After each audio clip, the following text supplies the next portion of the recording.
Hello everybody, today I'm talking about real estate myths and ideas and rumors that you may have heard or you might believe that actually are not true and may interfere with your ability to buy or sell a house in the United States.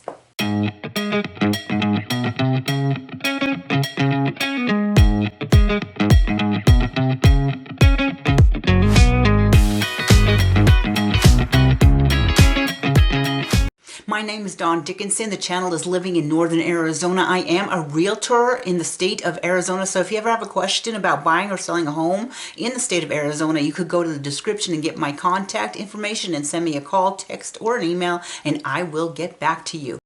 Myth number one is that it's a great practice to price your house high when you're ready to sell, because that way people will come in and they'll think it's worth a lot and they'll offer you a little bit less, which is what you were thinking you were going to get for it in the first place. This is not a good strategy at all. What will happen is if you list it high, first of all, you're going to be excluding a lot of people who might be looking at it, but they're going to see it and they're going to think one or two things. Either, oh, it's higher than my budget, so they won't look at it and then they'll find something else, or they're going to think, oh, it's overpriced, so I don't want to look at it, I don't want to negotiate with it. So immediately you have reduced your buyer pool because the house is listed higher than it's worth. And then what could happen is you could lower the price after a few weeks, but when the house is on the market and there's no activity for a couple of weeks, people start to assume what's wrong with it. You know, I do get people all the time that will call and they'll say, oh, the house is on the market for 30 days. What's wrong with it? And I'm like, wow, in the old days, 30 days was nothing, you know, but now because the market was hot a couple of years ago, they see something that hasn't moved right away and they're automatically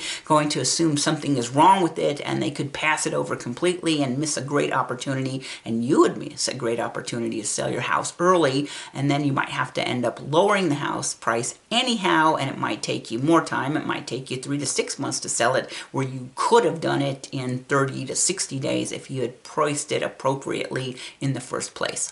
Myth number two is buying a house is always better than renting a house. And while that is true a lot of the times, it's not true all of the times. I can think of several circumstances where you may want to rent first. One would be if you're moving into a new area that you're not familiar, you may want to rent for a little while and then decide what part of town do you like. You know, you might think you like, say, we're moving to metropolitan Phoenix, say. Like, you may end up moving to Chandler thinking you like Chandler, but while you're there for a while you think, oh, I really like Gilbert better, you know. And so if you bought your house, it makes it more difficult for you to explore the neighborhood and see where you would like to be. The other thing is if you're moving there and you're not sure if you're going to stay there, like you're moving to a brand new area. Like I did this when I moved to Sedona. I wasn't sure if I wanted to live in Sedona permanently, so I rented for a year and then I ended up buying. Or if you're like starting a new job, or maybe you're moving for a relationship and you're not 100% sure you're going to stay there, you might want to rent for a little while before you commit to staying in the area. Okay, the number three myth is that cash is king. I'm paying cash. I can have my pick of places and I can lowball everybody, and because I'm cash, they're going to want to buy from me. And while it is great as a real estate agent and it's great as a seller to get a cash offer, in the end, when the house closes, the seller is going to get the amount that was agreed upon in the contract, whether or not it was financed or paid by cash. So we like the cash deal because that will make the transaction much smoother. There's less risk of it falling out at the last minute because you lost the financing, less having to deal with getting appraisers and is it going to appraise and all that kind of stuff. But at the end of the day, when the deal closes, the seller is getting the amount on the contract. So if you're paying cash and you offer cash, but somebody else offers a finance deal for higher than your cash with other situations that make it more favorable to the seller still could and probably would choose a finance deal over a cash deal if it's going to either net them more or give them one other advantage. So just because you're cash doesn't mean you got the pick of everything. It does make a stronger offer, and we prefer cash deals, but that doesn't mean that you can lowball everybody and still get your way. Number four is that the Zestimate is what your house is worth, or the assessed value is what the house is worth. Again, that is not true. Assessed value is just what they use for taxes, and you want that to be low because that means your property taxes will be low. So I never go by the assessed value. The Zestimate is often misleading. It can be accurate, but it's more like a rule of thumb because the Zestimate is just a computer generated estimate based on sales in the area. And if you have an area where there are not a lot of homes selling, it's hard to get an accurate estimate. I mean, it is often hard to get an accurate estimate or Zestimate if you have a unique house. What you're better off to do is have a licensed agent do a comparative market analysis, and they will run comps. They're going to be more qualified than a computer to pick out the comps to use, which would be, you know, comparison of homes similar to yours that have sold. So an agent is going to be better at picking out the comps, an accurate, more accurate value of a home that you're either getting ready to list to sell or you're getting ready to make an offer on. Don't say, well, I'm only offering this because that's what the Zestimate said, because the Zestimate is just a rule of thumb. Again, it's like having a robot pick out your home value rather than a person who's going to go through the comparison of the other homes and see which ones are really the most accurate, ones that are really the most similar to yours before they suggest a listing price or an offer price on your home.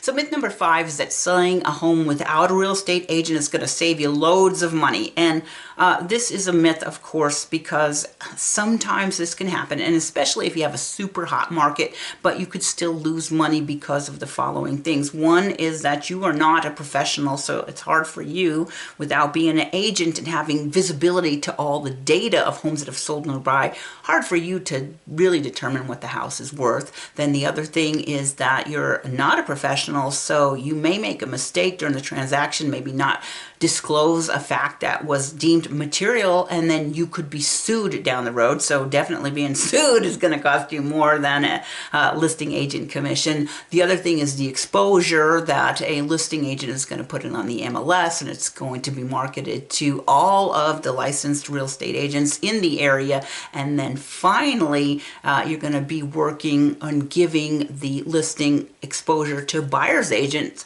who are working with a pool of buyers in your community. Okay, myth number 6. This happens to me a lot. I will show a house and a buyer likes it and they're like, yeah, I like this house, but I don't like how the cabinets are brown and I'd have to rip them out and make them white. So I'm gonna offer $20,000 less because I don't like the cabinet. For me to call up the listing agent and say, well, I'm offering this because the buyer doesn't like that custom bathtub that your sellers put in, it's more likely to just tick them off than to have them say, oh, really? You don't like my taste? Well, let me give you $30,000 off the house. You know, like I get this a lot of times, but honestly, you're more likely to tick off the seller by listing the things that you don't like about the house. Oh, I don't like that bathtub. And it's like, oh, my late husband designed that bathtub. You know, now they're mad. And then the other thing with this is that, well, you don't like the yellow ceiling or the yellow walls. Well, somebody else does. And so rather than give you a discount, I'll just wait for the next person who likes the color or likes the bathtub or likes the brown cabinets rather than the cherry cabinets instead of the white one, and I'm going to get what I'm asking for. So providing a list of defects that you find in the house, really a bad idea when you're getting ready to make an offer. Okay, myth number 7 is that mobile homes and manufactured homes can't be financed. And while that may be true that it's harder to finance, usually there are no mobile homes that can't be financed. What will happen is if it's a mobile home in a park, for instance, some people say, oh, you can never finance a home in a park. Not true. They might say you can never finance a single wide, or you can never finance a park model, or you can never finance a house built prior to 76. All that is not true. It's not that you can't finance them. It's just that it's more difficult to finance because there are only a handful of lenders, say, that might lend on one of those categories of mobile homes. So you have fewer lending options. You know, you buy a regular house and you've got conventional lenders all over the place competing for you. But if you're getting one of these mobile homes with these conditions in a park or old or single, park model, you've got a handful of people that are competing for your business. So what's going to happen is you could get the loan, but you're probably going to have to pay maybe more percentage down, maybe not, but you're definitely going to have to pay a higher percentage rate on the interest. So it's not that they can't be financed, it's just more difficult to finance, and it might take a little longer to close because there are only a few lenders that will do it, but there are lenders that will do it, and there are lenders that that's all they do and they love it. And the reason they love it is because they get a higher interest rate. Okay, myth number 8 is, hey, I don't have to pay a buyer broker commission when I'm listing my house. So rather than paying the listing agent 5 or 6%, I'm just going to have them take 2.5% to 3%. So here's the deal. You've never been obligated to pay the buyer broker commission. What typically happens is you pay the listing agent 5 or 6%, and then that listing agent will split that commission if a buyer broker brings them a buyer. And it's giving that listing agent the discretion to do that. Rather say, I'm going to split it with the buyer broker, the 3% each, or I'm going to spend, $15,000 on print ad. Like, you're giving the buyer broker or the listing agent the discretion to sell the house the way they want. Now, if you want to say, you're not going to split it, you're going to keep it all yourself, and I'm going to go give you half of what I normally would. I'm only going to pay you 2.5% or 3% because I'm not going to let you pay that buyer broker. You can do that. You've always been able to do that. But what you're doing now is you're hiring a professional and you're limiting their ability to do their job that you've hired them to do. And now what you've done is you've made it so that all of these buyer brokers that have contracts now with their buyers, a lot of these buyers don't have an extra 3%. I mean, they're buying a house. If it's a young person, they are barely scraping up enough money to make the down payment and the closing cost, and now you're going to have them pay their own buyer broker 3%. So now you've cut off all of those possible buyers from seeing your home, and maybe so you're going to pay your listing agent 3% rather than 5 or 6%. Maybe you'll do that, and then maybe you're going to get 10% less for your house because you've limited their ability to do their job. And so the net of it is you've actually ended up netting less for the transaction than if you would just let your listing agent do their job the way they think has the best possibility of selling. Myth number 9 is that housing prices will always go up. And now we saw this in 2008, right? Housing prices don't always go up. Sometimes they dip a little. Now, typically, if you're looking over time, housing prices will go up and maybe they'll dip, but over time, they probably will go up. But housing prices are dictated by a lot of external factors. The most important factor, of course, is supply and demand. Now, if external factors change, and now all those buyers that would like to buy their house, say they lose their jobs, right? And now you have, instead of in a market, you've got 10,000 active buyers, now you've got 2,000 active buyers. Housing prices are going to go down because of supply and demand. So like I'm talking about, there are external factors that will impact the housing market and housing prices. Typically over time, they are going to go up, but that doesn't guarantee something might happen to make prices go down. Usually those are temporary, but it could happen for, 2, 3, 5 years. Prices could dip a little bit and then come back up. But you can't say definitely that prices will always go up for houses. Okay, myth number 10 is that the inspection period and the buyer inspection notice that you turn in at the end of the inspection period is an opportunity for you to get the sales price of the house reduced. So that's a terrible myth. I hate when people say that. What the inspection period basically is for you to adequately inspect the home, and if there are any surprises, anything broken, you could ask the seller to fix it. The seller has the right to say, yes, I'll fix it, or no, I won't fix it. And at that point, you could decide if you want to cancel the deal or if you want to continue. Now, during this process, if you have a whole list of items of things that are really wrong with the house, the seller could lower the price or give you a credit. But this is not the time for you to say, well, the house is 30 years old and I don't like the avocado green appliances, so I want all new ones, when you knew that going into the deal. Or saying, well, that air conditioner is 20 years old and the inspector said there's nothing wrong with it, but I want a new one. Now, you certainly can ask for it, but usually they're not going to replace an appliance or a roof or something that's working just because it's old, especially when you knew its age when you made the offer on the house. I'm not saying never.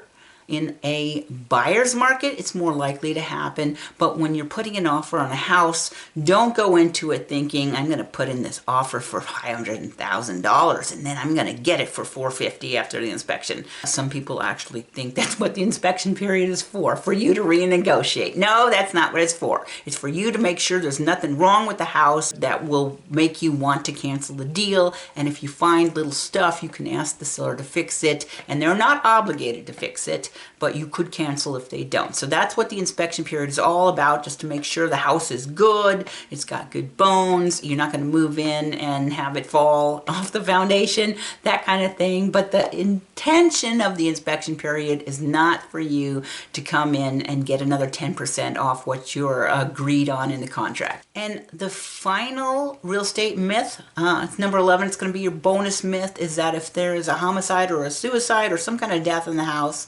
that the seller is obligated to tell you that, and that is not true. The seller is not obligated to disclose a death in the house that is a natural, a homicide, or a suicide. So if that is an important material fact to you, you don't ask the seller, because they don't have to tell you. What you need to do is do the research on your own. I know there's a website that I use called diedinhouse.org that is pretty accurate most of the time.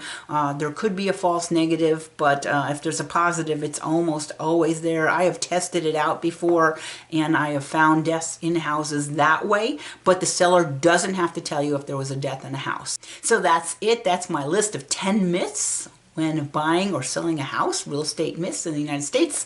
I hope you enjoyed the video. The channel is Living in Northern Arizona, and I post videos every single week about living in the Northern Arizona towns. My name is Dawn Dickenson. I am a real estate agent, so if you ever have a question about buying or selling, go to the description below and get my contact information. I will get back to you. I hope you enjoyed the video, and if you do, please subscribe, hit the like button. I post videos every single week, so I hope to see you back here again next week.